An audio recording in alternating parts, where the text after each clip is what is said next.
ભરૂચ શહેરમાં આ વર્ષે ગણેશ ઉત્સવની ઉજવણી ભક્તિભાવ સાથે કરવામાં આવી। 10 દિવસ સુધી ચાલેલા ઉત્સવ પછી વિસર્જનનો તબક્કો શરૂ થતાં નગરપાલિકા દ્વારા ખાસ આયોજન કરવામાં આવ્યું હતું। શહેરમાં 3 કૃત્રિમ કુંડ ઊભા કરવામાં આવ્યા હતા, જ્યાં ભક્તોએ પરંપરા મુજબ ગણેશજીની પ્રતિમાઓનું વિસર્જન કર્યું હતું। આ કુંડોમાં વિસર્જિત થયેલી તમામ મૂર્તિઓને નગરપાલિકાએ કાળજીપૂર્વક બહાર કાઢી અને પર્યાવરણને નુકસાન ન થાય તે માટે અંકલેશ્વર તથા દહેજ સ્થિત બેલ કંપનીના પ્લાન્ટ ખાતે મોકલવામાં આવી હતી। ત્યાં રાસાયણિક પ્રક્રિયા દ્વારા 2500થી વધુ મૂર્તિઓનો વૈજ્ઞાનિક નિકાલ કરવામાં આવ્યો હતો।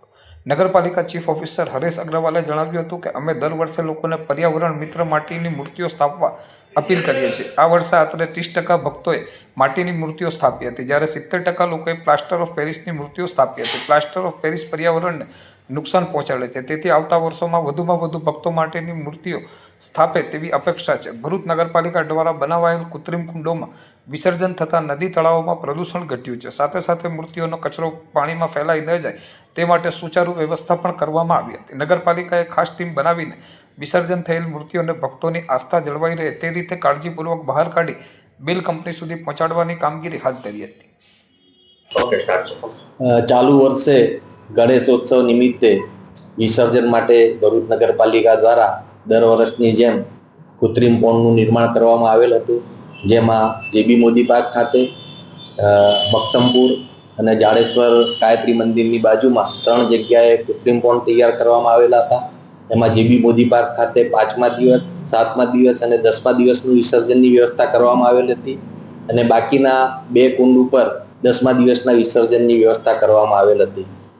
10મા દિવસ, 5મા દિવસ અને 7મા દિવસના વિસર્જનમાં નાની મોટી થઈ અને લગભગ 2600 જેટલી મૂર્તિઓનું વિસર્જન શાંતિપૂર્ણ રીતે વાતાવરણમાં કરવામાં આવેલ હતું। આવેલ મૂર્તિઓ પૈકી 30% જેટલી મૂર્તિ માટીની હતી અને બાકી પીઓપીની મૂર્તિ હતી। માટીની મૂર્તિ જે છે એક કૃત્રિમ કુંડોની અંદર ઓગળી ગયેલ છે। પીઓપીની મૂર્તિ કૃત્રિમ કોંડમાં ઓગળતી ન હોવાથી એનું યોગ્ય રીતે ધાર્મિક ભાવનાને ઠેસ ના પહોંચે એ રીતે એનો વૈજ્ઞાનિક રીતે એનો નિકાલ કરવાનો થતો હોય છે। ભરૂચ નગરપાલિકા દ્વારા ગુજરાત પોલ્યુશન કંટ્રોલ બોર્ડના સહયોગથી અંકલેશ્વર ખાતે આવેલ બેલ કંપનીનો સંપર્ક દર વખતે કરવામાં આવેલ છે। બેલ કંપની દ્વારા નગરપાલિકા કુંડમાંથી મૂર્તિઓ નીકાળી અને એમની ગાડીઓમાં વ્યવસ્થિત રીતે ભરી આપે છે અને એમના પ્લાન્ટ ઉપર લઈ જઈ અને યોગ્ય રીતે એનો નિકાલ કરવામાં આવે છે।